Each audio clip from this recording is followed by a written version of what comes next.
Assalamualaikum sahabatku semuanya. Semoga hari ini kita semua dalam keadaan sehat dan dilancarkan rezekinya. Amin amin ya robbal alamin. Bismillahirrahmanirrahim. Hadirin yang terhormat dan berbahagia, mari kita simak kisah Abu Nawas berikut ini. Saat itu Abu Nawas baru saja pulang dari istana setelah dipanggil Baginda. Ia tidak langsung pulang ke rumah melainkan berjalan-jalan lebih dahulu ke perkampungan orang-orang Badui. Ini memang sudah menjadi kebiasaan Abu Nawas yang suka mempelajari adat istiadat orang-orang Badui.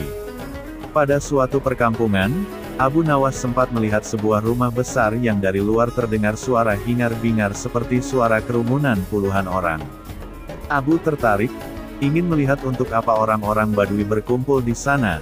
Ternyata di rumah besar itu adalah tempat orang Badui menjual bubur haris, yaitu bubur khas makanan para petani. Tapi Abu Nawas tidak segera masuk ke rumah besar itu, merasa lelah dan ingin beristirahat, maka ia terus berjalan ke arah pinggiran desa. Abu Nawas beristirahat di bawah sebatang pohon rindang. Ia merasa hawa di situ amat sejuk dan segar sehingga tidak berapa lama kemudian mengantuk dan tertidur di bawah pohon. Abu Nawas tak tahu berapa lama ia tertidur, tahu-tahu ia merasa dilempar ke atas lantai tanah. Brak, ia pun tergagap bangun. Kurang ajar, siapa yang melemparku? Tanyanya heran sembari menengok kanan kiri.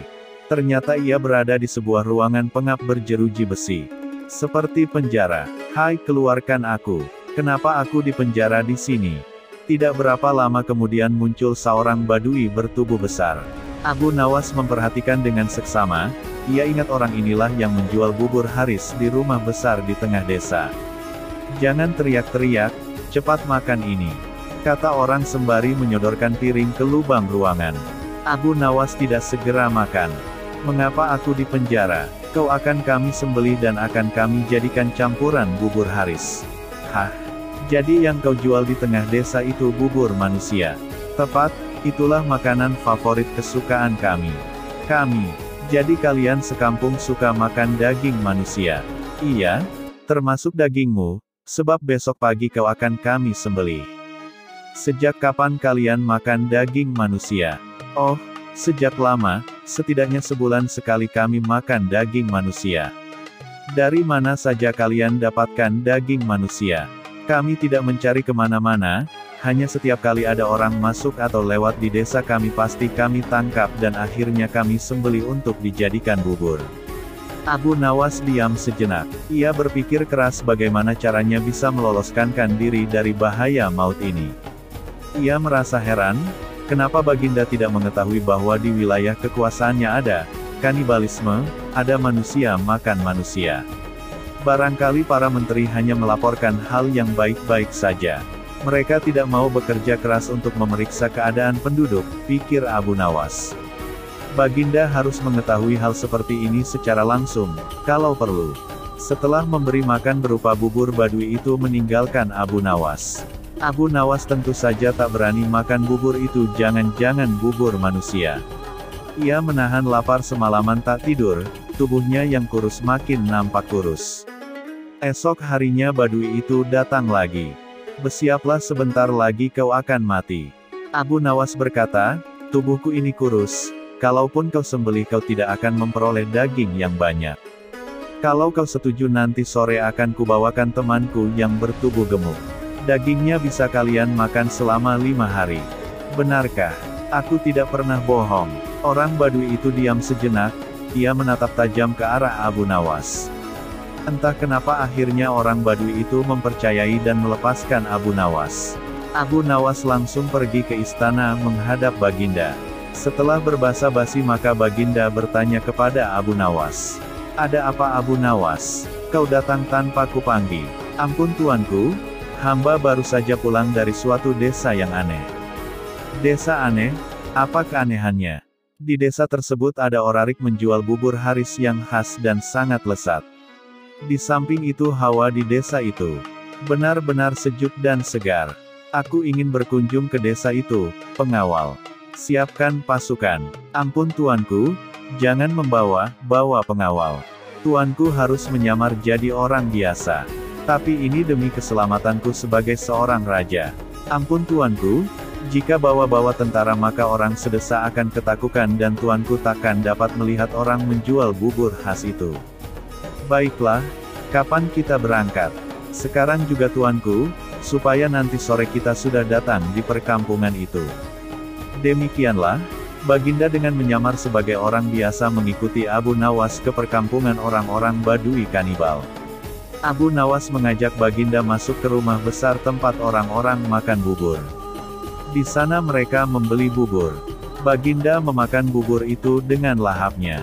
Betul katamu, bubur ini memang lezat, kata Baginda setelah makan. Kenapa buburmu tidak kau makan Abu Nawas?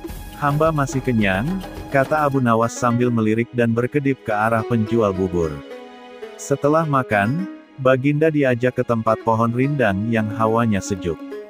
Betul juga katamu, di sini hawanya memang sejuk dan segar. Aku kok mengantuk sekali, kata Baginda. Tunggu tuanku, jangan tidur dulu, hamba pamit mau buang air kecil di semak belukar sana. Baik, pergilah Abu Nawas. Baru saja Abu Nawas melangkah pergi, Baginda sudah tertidur. Tapi ia segera terbangun lagi ketika mendengar suara bentakan keras. Hai orang gendut, cepat bangun, atau kau kami sembelih di tempat ini. Ternyata Badui penjual bubur sudah berada di belakang Baginda dan menghunus pedang diarahkan ke leher Baginda. Apa-apaan ini? Protes Baginda. Jangan banyak cakap, cepat jalan. Baginda mengikuti perintah orang Badui itu dan akhirnya dimasukkan ke dalam penjara. Mengapa aku di penjara? Besok kau akan kami sembelih, dagingmu kami campur dengan tepung gandum dan jadilah bubur Haris yang terkenal lezat. Hahaha, astaga, jadi yang kumakan tadi. Betul, kau telah memakan bubur kami, bubur manusia. Hukek, Baginda mau muntah tapi tak bisa. Sekarang tidurlah, berdoalah, sebab besok kau akan mati. Tunggu, mau apa lagi? Berapa penghasilanmu sehari dari menjual bubur itu? 50 dirham. Cuma segitu. Iya, aku bisa memberimu 500 dirham hanya dengan menjual topi. Masak. Sekarang berikan aku bahan kain untuk membuat topi. Besok pagi boleh kau coba menjual topi buatanku itu ke pasar. Hasilnya boleh kau miliki semua. Badui itu ragu, ia berbalik melangkah pergi. Tak lama kemudian kembali lagi dengan bahan-bahan untuk membuat topi. Esok paginya Baginda menyerahkan sebuah topi yang bagus kepada si Badui. Baginda berpesan, juallah topi ini kepada Menteri Farhan di Istana Baghdad. Badui itu menuruti saran Baginda. Menteri Farhan terkejut saat melihat seorang Badui datang menemuinya. Mau apa kau? Tanya Farhan. Menjual topi ini. Farhan melirik, topi itu memang bagus. Ia mencoba memeriksanya dan alangkah terkejutnya ketika melihat hiasan berupa huruf-huruf yang maknanya adalah surat dari Baginda yang ditujukan kepada dirinya. Berapa harga topi ini? 500 dirham tak boleh kurang. Baik aku beli.